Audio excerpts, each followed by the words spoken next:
Hello guys, how's it going? My name is Dal. Not only did Blizzard ban many of the boosting communities out there, which is massive news by itself, but they also announced that cross-faction is coming to World of Warcraft in a future update, patch 9.2.5, which means we'll be getting more smaller updates after the major content update of patch 9.2. This cross-faction announcement has been massively well received by the community, and in this video we're gonna go over the details of this announcement, what are some of the limitations of this system going forward, as well as my thoughts on how I think Blizzard could improve on this new update for the patch 9.2.5. Before we get into the big update, most of you guys watching this videos are still not subscribed, and if you're watching this videos anyway, you might as well subscribe as well as hit the bell, especially if you enjoy updates like these, discussing future updates for World of Warcraft, like for patch 9.2, as well as potentially future expansion announcements.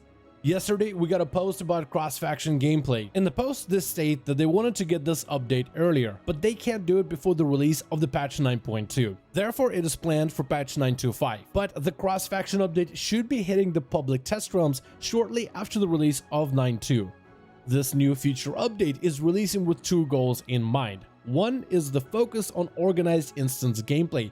This is your dungeons, raiding, and rated PvP. It is designed with the endgame content in mind to help players find one another and play together without the faction barrier. The next goal is to make this feature less forced upon the player by making it an opt-in feature. So many have experienced World of Warcraft for years with the Alliance and Horde at each other's throats, and this update is looking to change things drastically, so making it an opt-in feature I think is a fair compromise.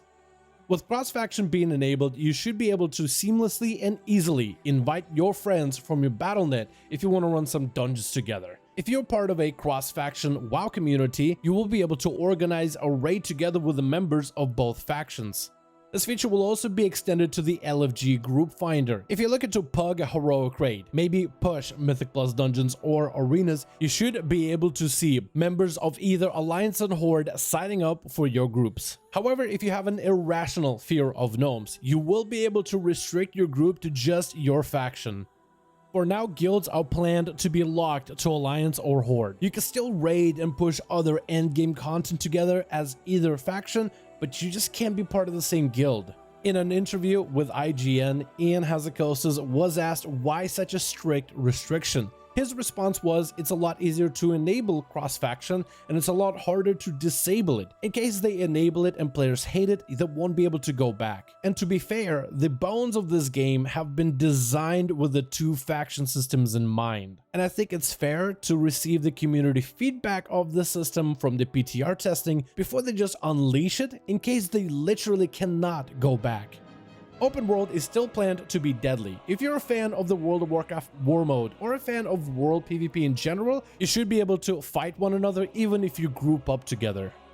Certain content like random battlegrounds as well as random dungeons and random skirmishes will not have the cross-faction capabilities applied to them. The goals of the system that we mentioned earlier, one is to work for pre-made content for endgame pushing, and second is to be an optional opt-in feature. So naturally, by default, the game will try to keep you within your own faction bounds. This could change in the future with players giving their own feedback after this update goes to the public testing realms. Also, certain raids and instances will not be able to be played through cross-faction. Battle for Dalaran lore is one example, Trial of the Crusaders is another, as well as ICC. There are a few instances in the game where there is different experience, even though slightly, for the Alliance and Horde player. Due to the technical difficulties, some instances you will not be able to experience through cross-faction gameplay. Overall, I think this is a massive leap forward for World of Warcraft, but probably in the best way possible. First of all, as a player of either faction, this change now opens up the opportunity for even more character customization from a gameplay perspective of different racials. For example, if you're a Horde rogue and you always found the Night Elf racial of Shadowlands OP in PvP, you can now swap to a Night Elf and still keep your arena partner just with a better racial. Second, the pool of players that you can access in the patch 9.2.5 will be massive. If you play over on the NA realms as an Alliance player, generally it's much harder for you to find some high-end Mythic Plus dungeons to do. As soon as you swap on over to Horde, it's a night and day difference. So with this update, you will have more dungeons overall to find for your Mythic Plus content, and when listing your group in the LFG, you'll have a bigger pool of players that could sign up for your group. And also, everybody on the Battle.net friends list has that one friend that's an Alliance player or a Horde player. And normally to play together, one of you will have to grind out a fresh new character on that faction from scratch or pay for a faction transfer. And this solves that headache altogether. One friend can stay in their guild where all the friends are, and the other friend can stay in their mythic progression guild, and you can still play the game together. Also, being able to play the faction that you really want to play. There's quite a few players that feel that if they don't play Horde, they'll miss out on good portions of the game. Maybe they feel that they have to play Horde if they want to find more competitive Mythic Plus dungeons that will push them to the next level. Or maybe they'll find it easier to find pickup groups to play with for arenas when capping 2s.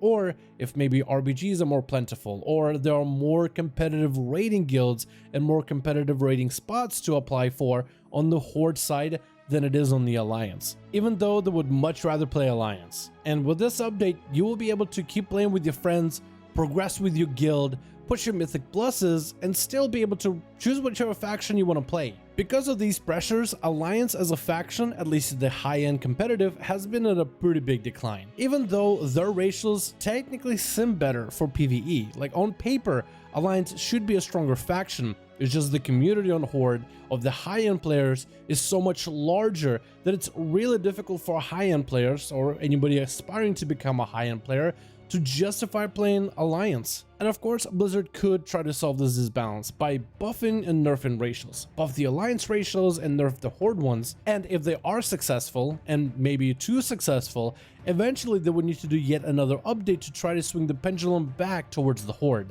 and that doesn't seem sustainable. But that's going to be the update on cross factions being enabled for World of Warcraft in patch 9.2.5.